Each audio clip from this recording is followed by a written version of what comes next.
ಗೋವಾದಲ್ಲಿ ಎಲ್ಲಾ ಎಂಜಾಯ್ ಮಾಡಬಹುದು, ಆದ್ರೆ ಅಲ್ಲಿಂದ ಊಟ ಒಂದ್ ಸೆಟ್ ಆಗಲ್ಲ. ಪೂರ್ತಿ ಕಥೆ ಏನಂತ ಹೇಳ್ತೀನಿ ಬನ್ನಿ.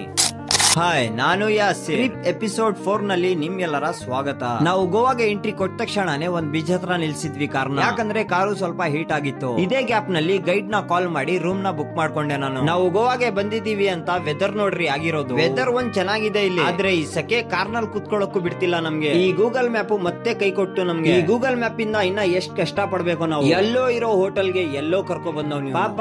ಆಮೇಲೆ ಹೋಟೆಲ್ ಅವನೇ ಬಂದಿ ಕರ್ಕೊಂಡ್ ಹೋದ ನಮ್ಗೆ. ಫೈನಲಿ ರೂಮಿಗೆ ಬಂದ್ಬಿಟ್ವಿ ನಾವು. ಒಂದ್ ದೊಡ್ಡ ಅಚೀವ್ಮೆಂಟ್ ಮಾಡ್ದಂಗ ಆಗೋಯ್ತು ಅಣ್ಣ. ನಾವು ತಗೊಂಡಿರೋ ರೂಮ್ ಓಲ್ಡ್ ಗೋವಾ ಹತ್ರ. ಇವ್ರನ್ನ ನೋಡಿ ಬಂದ ತಕ್ಷಣನೇ ರೆಸ್ಟ್. ಇನ್ನ ಊಟ ಮಾಡಕ್ ಹೋಗ್ಬೇಕು, ಬೇಗ ಸ್ನಾನ ಮಾಡ್ಕೊಳ್ರು ಅಂತ ಹೇಳಿದ್ದಕ್ಕೆ ನಮ್ಮ ಇಂದ ಅದು ಮೊದ್ಲು ಹೋಗಿ ಸ್ನಾನ ಮಾಡ್ಕೊ ಬಂದ್ಬಿಟ್ಟ. ಆಮೇಲೆ ನಾನು ಬೇಗ ಫ್ರೆಶ್ ಅಪ್ ಆಗ್ಬಿಟ್ಟೆ. ಇನ್ನ ಇವ್ರು 4 ಜನ ರೆಡಿ ಆಗೋ ತನಕ ಲೇಟ್ ಆಗುತ್ತೆ ಅಂತ ನಾನು ಮತ್ತೆ ಇಂದಾದ್ ಹೋದ್ವಿ ಟೀ ಕುಡಿಯೋಣ ಅಂತ. ಆದ್ರೆ 1 ಕಿಲೋಮೀಟರ್ ಹುಡ್ಕುದ್ರು ಟೀ ಹೋಟೆಲ್ ಇಲ್ಲ ಗುರು ಇಲ್ಲಿ. ಅದಕ್ಕೆ ವಾಪಸ್ ರೂಮಿಗೆ ಬಂದ್ವಿ. ನಾವು ವಾಪಸ್ ಬರೋ ತನಕ ಹೆಂಗೋ 4 ಜನ ರೆಡಿ ಆಗಿದ್ರು. ಬೇಗ ಬರೋ ಅಂತ ರೂಮ್ ನ ಲಾಕ್ ಮಾಡಿ ಇವಾಗ ಹೋಗ್ತಾ ಇದೀವಿ ನಾವೆಲ್ಲರೂ ಊಟ ಮಾಡಕ್ಕೆ. ನಮ್ ರೂಮ್ ಇಂದ 14 ಕಿಲೋಮೀಟರ್ ದೂರ ಇದೆ ಆ ಹೋಟ್ಲು. ಮತ್ತೆ ಗೂಗಲ್ ಅಣ್ಣ ಅವ್ರ ಹತ್ರ ಲೊಕೇಶನ್ ಕೇಳ್ಕೊಂಡು ಫೈನಲಿ ಬಂದೇ ಬಿಟ್ವಿ ಈ ಹೋಟೆಲ್ ಹತ್ರ. ಈ ಹೋಟೆಲ್ ಹತ್ರ ಒಂದ್ ಫೇಮಸ್ ಮಸ್ಜಿದ್ನು ಇದೆ, ಮಸ್ಜಿದ್ ಅಂತ. ಲಾಸ್ಟ್ ಟೈಮ್ ನಾನ್ ಬಂದಿದ್ನಲ್ಲ ಇಲ್ಲಿ, ಈ ಹೋಟೆಲ್ ನಲ್ಲಿ ಬಿರಿಯಾನಿ ಸಖತ್ತಾಗಿತ್ತು. ಆದ್ರೆ ಇವಾಗ ನಮ್ ನಸೀಬ್ ಏನು ಅಷ್ಟೊಂದ್ ಚೆನ್ನಾಗಿಲ್ಲ. ಯಾಕಂದ್ರೆ ನಾವಿರೋದು 6 ಜನ, ಆದ್ರೆ ಬಿರಿಯಾನಿ ಇರೋದೇ 3. ಏನು ಮಾಡಕ್ಕಾಗಲ್ಲ, ನಮ್ ನಸೀಬ್ ನಲ್ಲಿ ಇದೇ ಇರೋದಂತ ಹಾಫ್ ತಿನ್ಕೊಂಡು ಈ ಹೋಟೆಲ್ ನಲ್ಲೇನೆ ಟೀ ಕುಡಿದ್ವಿ. ಸೊ ಇಲ್ಲಿಂದ ಊಟ ಮಾಡ್ಕೊಂಡು ಹೋಗ್ತಾ ಇದೀವಿ ಗೋವಾದ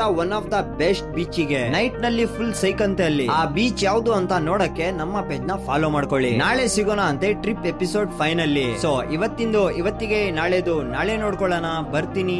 ಧನ್ಯವಾದಗಳು.